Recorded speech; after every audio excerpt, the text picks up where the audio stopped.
ఇది భావోద్వేగాల మధ్య బెంగుళూరు ప్రయాణం. శశికళ బెంగుళూరు కోర్టుకు బయలుదేరే ముందు ఎంజేఆర్ ఫోటోకి నమస్కరిస్తూ అక్కడే కాసేపు కూర్చొని నమస్కరిస్తూ ఏదో నోట్లో చదువుకుంటూ ఆ తర్వాత మళ్ళీ మనం చూసాం జయ సమాధి వరకు వెళ్ళి అక్కడ 3 సార్లు ఆమె శపథం చేయడం. హై డ్రామా మధ్య శశికళ బెంగుళూరు కోర్టుకు లొంగిపోయారు. అయితే బెంగుళూరు ప్రయాణం అయ్యారు. ఇప్పుడు అక్కడి నుంచి బయలుదేరిన తర్వాత మనకి కొన్ని గంటలు ఆమె బెంగుళూరు చేరుకోబోతున్నారు. సో అమ్మ సమాధి సాక్షిగా చిన్నమ్మ శపథం మనం చూసాం. ఇది చిన్నమ్మ శపథం. ఆమె ఇలా 3 సార్లు ఆమె సమాధిపై గట్టిగా కొడుతూ శపథం చేశారు. ఆ తర్వాత మనం చూసాం ఎంజీఆర్ ఫోటోకి నమస్కరిస్తూ అక్కడే కాసేపు కూర్చొని మళ్ళీ దండం పెట్టుకుంటూ సంథింగ్ ఏదో నోట్లో చదువుతూ ఆమె మళ్ళీ బెంగుళూరుకు ప్రయాణం అయ్యారు. సో ఇలా బెంగుళూరు కోర్టుకు వెళ్లే ముందు జయ సమాధి సాక్షిగా చిన్నమ్మ చేసిన శపథం ఇప్పుడు హాట్ టాపిక్ గా మారింది. పోయస్ గార్డెన్ నుంచి జయ సమాధి దగ్గరకు చేరుకున్న శశికళ ఆమెకు ఈ విధంగా నివాళులర్పించారు. రుద్రరూపం దాల్చిన శశికళ 3 సార్లు శపథం చేశారు. మనసులో ప్రార్థన చేస్తూ జయ సమాధిపై గట్టిగా కొడుతూ శపథం చేశారు. 3 సార్లు ఆమె ఇలా చేశారు. దీంతో ఆమె ఆ 3 శపథాల్లో ఏం చేసుంటారనేది హాట్ టాపిక్ గా మారింది. నేనెక్కడున్నా నా మనసు నీ చుట్టూనే ఉంటుందని శశికళ శపథం చేసినట్టుగా తెలుస్తోంది. ఆ తర్వాత 2 సార్లు ఆమె చేసిన శపథం ఏంటనేది ఆసక్తిగా రేపుతోంది. అమ్మ సాక్షిగా చెప్తున్నా పార్టీని ముక్కలు కానేయబోనని 2వ శపథం చేశారని మరికొందరు విశ్లేషిస్తున్నారు. అయితే 3వ శపథం చేసేటప్పుడు ఆమె కోపంగా మారిపోయారు. కళ్ళు పెద్దవి చేస్తూ పళ్ళు బిగించి మరీ 3వ శపథం కొట్టారు. తమ ప్రత్యర్థుల్ని విడిచిపెట్టేది లేదని, తమ పార్టీలో చీలికకు ప్రయత్నిస్తున్న నేతల్ని వదిలిపెట్టేది లేదని అమ్మ సాక్షిగా చిన్నమ్మ 3వ శపథం చేశారని కొందరు విశ్లేషిస్తున్నారు.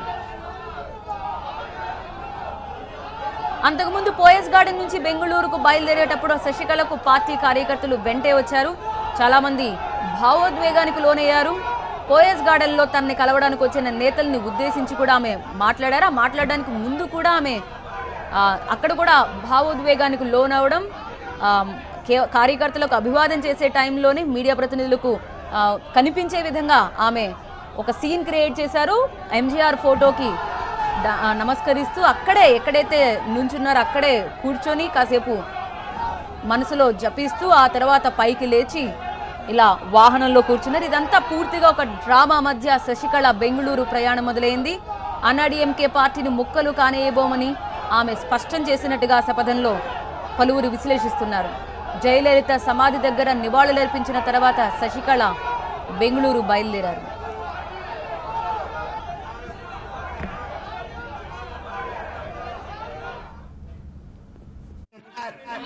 அதே போல அம்மா சிங்கம் போல் இருந்தவர், அவருடன் கூட பயணித்த எனக்கு துணிவு, அதனால் நான் பயப்படவில்லை. நீங்களும் உங்களுடைய பணிகளை சிறப்பாக செய்து கொண்டிருக்க வேண்டும். நான் எங்கு இருந்தாலும் கட்சி பணிகளையும் உங்களையும் பற்றி கேட்டுக்கொண்டுதான் இருப்பேன். எல்லா பணிகளையும் நான் கவனித்துக் கொண்டுதான் இருப்பேன். நான் வெளியில் வரும்போது மீண்டும் அனைத்து இந்திய அண்ணா திராவிட முன்னேற்ற கழக தமிழகத்தில் உண்டாக்குவோம். கவலைப்படாமல் நீங்க எல்லாம் செயல்படணும். அதனால எனக்கு தயவு செய்து தர்மத்துக்கு சோதனை வரும், அந்த சோதனையில வென்று காட்டணும். அதனால தயவு செய்து யாரும் அழுக வேண்டாம், சொல்றத கேளுவாம இருங்க, எல்லாம் குறிச்சலோட இருங்க அப்படிங்கறத கேட்டுக்கிட்டு என்னோட உரையை முடிக்கிறேன். நன்றி, வணக்கம்.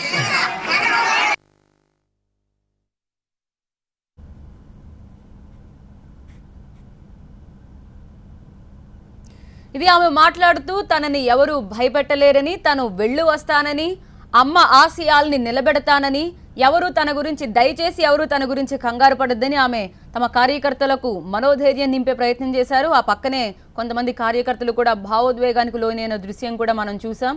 సో ఇలా ప్రతి ఒక్కరికి థ్యాంక్స్ చెప్తూ ఆమె బయలుదేరారు.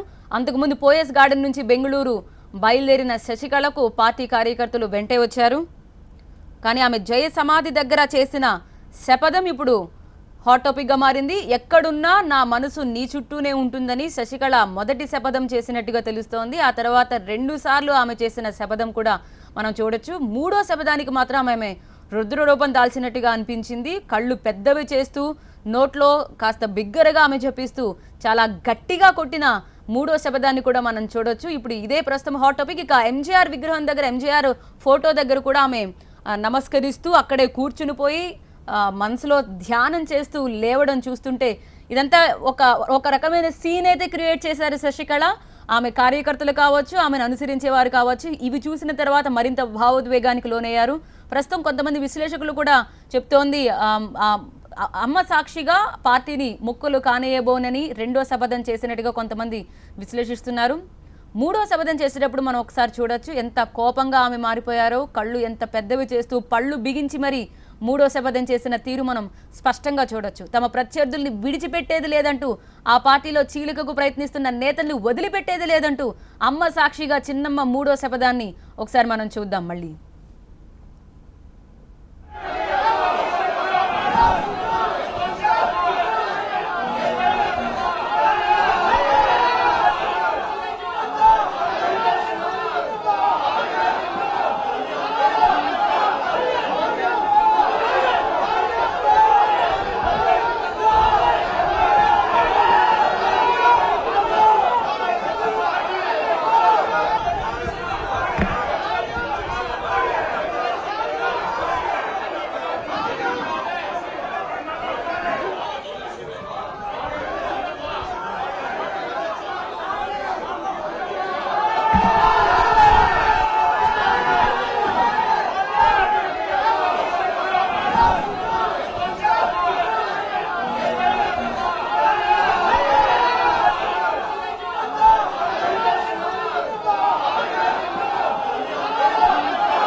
అంతకుముందు పోయస్ గార్డెన్ నుంచి బెంగళూరు బయలుదేరేటప్పుడు అక్కడ కార్యకర్తలు ఎలాంటి భావోద్వేగానికి లోనయ్యారు మా ప్రతినిధి రమేష్ అందిస్తారు. ఓటు రమేష్.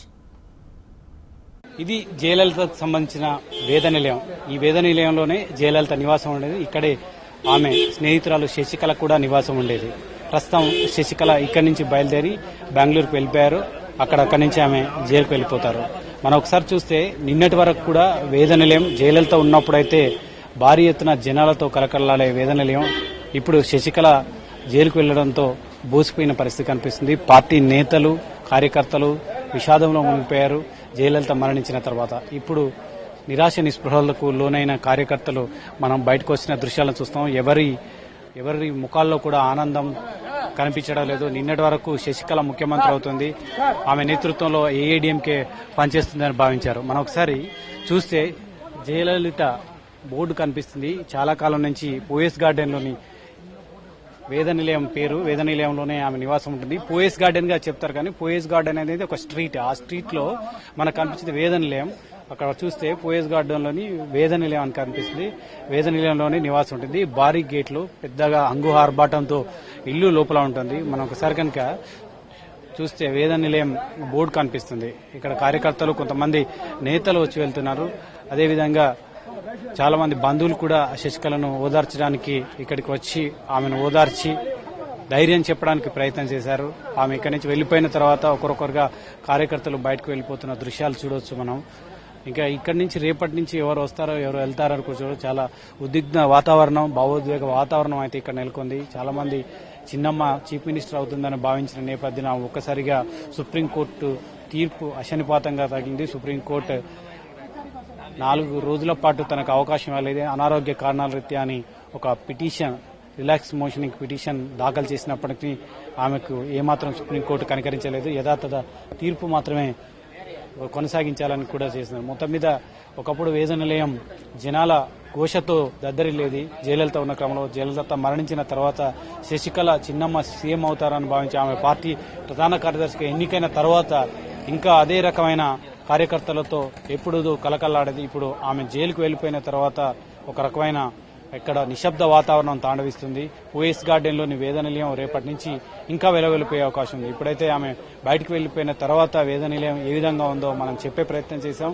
ఇక్కడి వరకు మనం ఇప్పుడైతే ఇక్కడికి రాగలిగాం తప్ప 1 కిలోమీటర్ దూరంలోనే జయలలిత ఉన్న క్రమంలో కానీ లేదా శశికళ ఉన్న క్రమంలో కానీ 1 కిలోమీటర్ దూరంలో మాత్రమే మీడియాను అనుమతించేవారు. కేవలం ఒక జయకు సంబంధించిన జయ టీవీ మాత్రమే ఏదైనా ఈవెంట్ ఉంటే కవర్ చేసేది. కార్యకర్తలు కలిసినప్పుడు కానీ ఇతరత్ర కారణాలతో ఆమె మీడియాతో మాట్లాడినప్పుడు కానీ జయలలిత సీఎం అయిన తర్వాత అంతకుముందు 5 సంవత్సరాలు జయలలిత సీఎం అయిన తర్వాత ఇప్పుడు అయిన తర్వాత కేవలం 4 సార్లు మీడియాతో మాట్లాడారు. ఆ తర్వాత ఎప్పుడు కూడా మీడియాతో మాట్లాడిన సందర్భంలో ఒకసారి లోనికి చూస్తే జయలలిత నివాసం ఒకసారి లోన ఏ విధంగా ఉందో కూడా చూడొచ్చు. జయలలిత ఇందులోనే నివాసం ఉండేది. మొదటి అంతస్తులోనే ఆమె పడక గది కూడా ఉండేదని చెప్తున్నారు. శశికళ కూడా అక్కడే ఉన్న మొత్తం మీద ప్రస్తుతం అయితే వెలవెలమైన పరిస్థితి కనిపిస్తుంది. రేపటి నుంచి కార్యకర్తలు ఇక్కడికి వచ్చే అవకాశం లేవు. ఈ వేద నిలయాన్ని ఇప్పుడు ముఖ్యమంత్రిగా కావాలనుకుంటున్న పన్నీర్ సెల్వం అమ్మ స్మారక మందిరంగా చేయాలి. ఈ మేరకు జీవో విడుదల చేయాలని కూడా సీఎస్కి ఆదేశాలు జారీ చేసిన నేపథ్యంలో శశికళ ఇప్పుడు జైల్లో ఉంది. వేద నిలయం కాస్త అమ్మ స్మారక మందిరంగా మారుతుందా, జనం సందర్శనార్థం దీన్ని ఉంచుతారా, లేదా శశికళ నివాసంగానే ఉంటుందని చూడాలి. అసలు ఈ నివాసం ఎవరి పేరు మీద ఉందనేది కూడా గోప్యంగానే ఉంచారు. ప్రస్తుతానికైతే అమ్మ స్మారక మందిరంగా చేస్తారా లేదా శశికళ ఆస్తిగా మిగిలిపోతుందనే చూడాలి. వేద నిలయం కాస్త ఇప్పుడు నిశ్శబ్ద వాతావరణంలో ఉంది. శశికళ ఇక జైలుకు వెళ్లిపోయిన తర్వాత కూడా ఇక్కడ ఏమాత్రం కార్యకర్తలు నేతలు వచ్చే అవకాశం లేదు. రేపటి నుంచి వేద నిలయం ఇక చరిత్రలోనే మిగిలిపోతుందా, అమ్మ స్మారక మందిరంగా మళ్లీ ప్రజలు ఇక్కడికి వచ్చి అమ్మ స్మృతులను చూసుకోవడానికి అవకాశం ఉందా అనేది చూడాలి. కెమెరామెన్ సురేందర్తో రమేష్, టీవీ9, వేద నిలయం, పోయస్ గార్డెన్, చెన్నై. ఇది సీఎం అవుదామని ఎన్నో కలలు గన్న శశికళ ఒక్కసారిగా జైలు అనేటప్పటికీ ఆమె తట్టుకోలేకపోయినట్టుగా మనకి స్పష్టంగా కనిపిస్తోంది. ఆమె రూపం చూస్తుంటే ఒక్కసారిగా రుద్ర రూపంతో ఆమె శశికళ శపథం చేసిన తీరును మనం చూస్తే క్లియర్గా తెలుస్తోంది. సో 3 శపథాలు ఇప్పుడు హాట్ టాపిక్గా మారాయి. బెంగళూరు కోర్టుకు వెళ్లే ముందు జయ సమాధి సాక్షిగా చిన్నమ్మ చేసిన శపథం ఇప్పుడు హాట్ టాపిక్గా మారింది. పోయస్ గార్డెన్ నుంచి జయ సమాధి దగ్గరకు చేరుకున్న శశికళ ఆమెకు నివాళులర్పించారు. ఈ రకంగా రుద్ర రూపం దాల్చిన శశికళ 3 సార్లు శపథం చేశారు. మనసులో ప్రార్థన చేస్తూ జయ సమాధిపై గట్టిగా కొడుతూ శపథం చేశారు. 3 సార్లు ఆమె ఇలా చేశారు. దీంతో ఇప్పుడు ఈ శపథాల గురించే హాట్ టాపిక్ మారింది. ప్రస్తుతం ఆమె ఎంతవరకు చేరుకున్నారు, బెంగళూరు ప్రయాణం అయ్యారు, ఆమె వాహనం ఎంతవరకు చేరుకుందనే వివరాలు అందించడానికి మా ప్రతినిధి మురళి సిద్ధంగా ఉన్నారు. మురళి, ఎంతవరకు చేరుకున్నారు, ఇప్పుడు ప్రస్తుతం ఏ ఏరియాలో ఉన్నారు? మెరీనా బీచ్ నుంచి బయలుదేరిన శశికళ వారి కుటుంబ సభ్యులు ఇలవర్తి సుధాకర్ ప్రస్తుతానికి పోరూరు దాటి పూందమలై వరకు వచ్చారు. అంటే 40 కిలోమీటర్లు మాత్రమే ఇప్పటి వరకు కూడా జర్నీ చేశారు. ఇంకా 310 కిలోమీటర్లు వెళ్లాల్సి ఉంది. దాదాపు మినిమం అయితే 5 గంటలు పడుతుంది ఎంత వేగంగా వెళ్ళినా కూడా. అందులోనూ ఇటు చెన్నై సిటీలో ఉన్నటువంటి ట్రాఫిక్ ఛేదించాలి, అలాగే బెంగళూరు ఎంటర్ అయిన తర్వాత అక్కడ ఉన్నటువంటి ట్రాఫిక్, ఇవన్నీ చూస్తే 6 గంటలు అయితే ఖచ్చితంగా జర్నీకి సమయం పడుతుంది. ఆమె బయలుదేరింది 12 గంటల 4 నిమిషాలకు. అంటే సరాసరిగా 6 గంటలకు ఇంచుమించు చేరుకునేటువంటి అవకాశం ఉంది. ఒకవేళ ట్రాఫిక్ ఎక్కువ ఉంటే కనుక మరింత ఆలస్యం అయ్యేటువంటి అవకాశం ఉంది. మరి సాయంత్రం 6 గంటల లోపే కోర్టులో హాజరు కావాల్సింది. మరి ఎలా అందుకోగలరు అనేది కూడా కొంత చూడాల్సి ఉంది. అయితే ముందుగానే ఉదయం 7 గంటలకే బయలుదేరతారని సమాచారం అందినప్పటికీ కొంత ఆలస్యం జరిగింది. సుప్రీంకోర్టులో ఆమె 4 వారాల కోసం గడువు కోసం వేసినటువంటి పిటిషన్ పై కొంత ఆశలు పెట్టుకున్నట్టు తెలుస్తుంది. అయితే ఇక్కడ పిటిషన్ కోర్టు తోసిపుచ్చింది. ఈ తీర్పులో ఎటువంటి మార్పు లేదని వ్యాఖ్యలు చేయడంతో ఇక అవకాశం లేనటువంటి పరిస్థితిలో బెంగళూరుకు బయలుదేరారు. అయితే 10:30కు అక్కడి నుంచి బయలుదేరినప్పటికీ అక్కడి నుంచి సమాధికి రావడం, సమాధి నుంచి మళ్ళీ తిరిగి ప్రయాణం, ఇవంతా కూడా ట్రాఫిక్ చాలా వరకు లేట్ కావడంతో ఇప్పుడు ఒకవేళ అనుకున్న సమయానికి రీచ్ అవ్వకపోతే అప్పుడు తర్వాత ఎక్కడ ఉంటారా? ఒకవేళ రాత్రిలోపు వెళ్ళినటువంటి పక్షంలో రేపు ఉదయమే ఇంకా కోర్టుకు హాజరయ్యేటువంటి అవకాశం ఉందని చెప్తున్నారు. మరోవైపు జడ్జి ముందు కూడా, మెజిస్ట్రేట్ ముందు కూడా హాజరయ్యే అవకాశాలు ఎంతవరకు ఉంటాయి. ముందుగానే ఆమె శశికళకు సంబంధించినటువంటి న్యాయవాదులందరూ కూడా బెంగళూరుకు బయలుదేరి వెళ్లారు. ప్రస్తుతం కోర్టు వద్దే ఉన్నారు. సో ఇప్పటికే జడ్జిలను వాళ్ళంతా కూడా ఆశ్రయించి ఉంటారు. వారు ఇచ్చేటువంటి సలహాలు ఏ మేరకు అవకాశాలు ఉంటే ఆ విధంగా, ఒకవేళ సాయంత్రం లేట్ అయితే కనుక ఉదయం వెళ్లేటువంటి అవకాశం ఉందా, లేదంటే రాత్రికి జడ్జి కోర్టులో లేనప్పటికీ కూడాను ఆయన మెజిస్ట్రేట్ ముందు వ్యక్తిగతంగా హాజరైతే ఆయన కన్సిడర్ చేసే అవకాశం ఉందా అనేది కూడా కొంత చూడాల్సినటువంటి అవసరం. నిపుణులు కూడా దానిపైనే పరిశీలిస్తూ ఉన్నారు, ఇటు శశికళ న్యాయవాదులు కూడా. రైట్. Thank you Murali. అది ప్రస్తుతం పోరూరు దగ్గర దాటినట్టుగా తెలుస్తోంది. కానీ ట్రాఫిక్ ఒకవేళ ఎక్కువ ఉంటే మాత్రం సాయంత్రం 6 గంటల లోపు చేరుకోవడం కష్టంగానే తెలుస్తోంది. ఎంత వేగంగా ప్రయాణించినా ఒకవేళ 6 గంటల లోపు ఒకవేళ కోర్టులో హాజరుపరచగలిగితే మనం చూడాల్సిందే. డిస్టెన్స్ ప్రకారం బెంగళూరులోకి చేరగానే కూడా ట్రాఫిక్ కొంచెం ఎక్కువగా ఉంటుంది కాబట్టి ట్రాఫిక్ క్లియర్ చేసిన తర్వాత ఆమె ఈజీగా కోర్టుకు చేరుకునే అవకాశం కనిపిస్తుంది. మొత్తం మీద మనం చూడొచ్చు జయకు శశికళ నివాళులర్పిస్తున్న దృశ్యాలు మనం లెఫ్ట్ సైడ్ బాక్స్లో చూస్తున్నాం. ఇంకా బెంగళూరు కోర్టుకు పైనమైన దృశ్యం మనకి రైట్ సైడ్ టాప్ బాక్స్లో కనిపిస్తోంది. ఎంజీఆర్కి నివాళులర్పిస్తున్న దృశ్యాలు మనం రైట్ సైడ్ డౌన్ బాక్స్లో మనం చూడొచ్చు, కింద బాక్స్లో చూడొచ్చు. సో మొత్తం మీద ఆమె వెళ్లే ముందు మాత్రం ఒక మంచి డ్రమాటిక్ సీన్ అయితే మనం క్లియర్గా చూస్తున్నాం. అది అక్కడ కార్యకర్తలు కొంతమంది భావోద్వేగానికి లోనయ్యారు. ఆమెకి బీడ్కోలు పలుకుతూ కొంతమంది ఏడ్ చేసిన దృశ్యాలు కూడా మనం ఇంతకుముందు ఎంజీఆర్కి నివాళులర్పిస్తున్నప్పుడు మీడియాతో మాట్లాడుతున్న సందర్భంలో కూడా చూసాం. ఇలా శశికళ భావోద్వేగాల మధ్య బెంగళూరు కోర్టుకు ఆమె ప్రయాణమయ్యారు. ఎక్కడున్నా నా మనసు నీ చుట్టూనే ఉంటుందని శశికళ చేసిన మొదటి శపథంగా చెప్తున్నారు. ఇక ఆ తర్వాత 2 శపథాలు మనం చూడొచ్చు. అమ్మ సాక్షిగా చెప్తున్నా పార్టీని ముక్కలు కానీయబోనని ఆమె చేసిన 2వ శపథంగా తెలుస్తోంది. ఇక 3వ శపథం, ఇవన్నీ కేవలం విశ్లేషకులు ఊహాజనితం మాత్రమే. ఆమె నిజంగా ఏం చేసుంటుంది అనేది మనం ఇప్పుడు చెప్పలేం. కానీ 3వ శపథం ఒకసారి మనం చూద్దాం. చాలా కోపంగా మారిన దృశ్యం చూడొచ్చు. పళ్ళు బిగించి కళ్ళు పెద్దవి చేస్తూ ఆమె చేసిన 3వ శపథం ఏమేమి ఉంటుందనేది మనం ఒక్కసారి ఊహించుకోవచ్చు. అయితే ప్రత్యర్థుల్ని విడిచిపెట్టేది లేదని, పార్టీలో చీలికకు ప్రయత్నిస్తున్న నేతల్ని వదిలిపెట్టేది లేదని అమ్మ సాక్షిగా చెప్తున్నా అంటూ బహుశా 3వ శపథాన్ని మనం ఊహించుకోవచ్చు. అంతకుముందు పోయస్ గార్డెన్ నుంచి బెంగళూరుకు బయలుదేరేటప్పుడు ఇలా ముందుగా జయ సమాధి దగ్గరకు చేరుకుని ఆమె చేసిన శపథాలు ఇవి.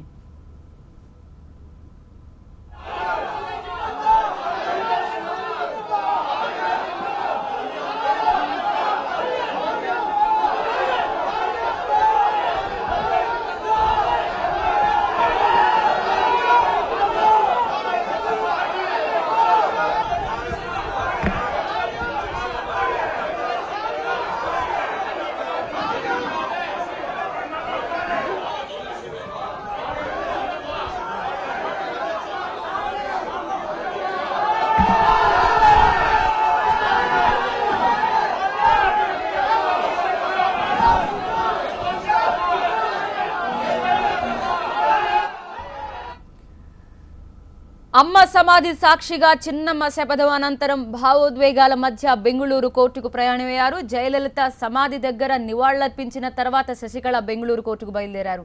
రోడ్డు మార్గంలో బెంగళూరుకు వెళ్తున్నారు శశికళ. బెంగళూరు స్పెషల్ కోర్టులో లొంగిపోయిన తర్వాత శశికళను అగ్రహార జైలుకు తరలించనున్నారు. అయితే భద్రతా కారణాల రీత్యా కోర్టును సెంట్రల్ జైలుకు మార్చారు. శశికళతో పాటు ఇళవరసి సుధాకరన్ కూడా కోర్టులో ఇవాళ లొంగిపోనున్నారు. జైల్లో ప్రత్యేక సౌకర్యాలు కల్పించాలని శశికళ తరపున పిటిషన్ వేయనున్నారు న్యాయవాదులు.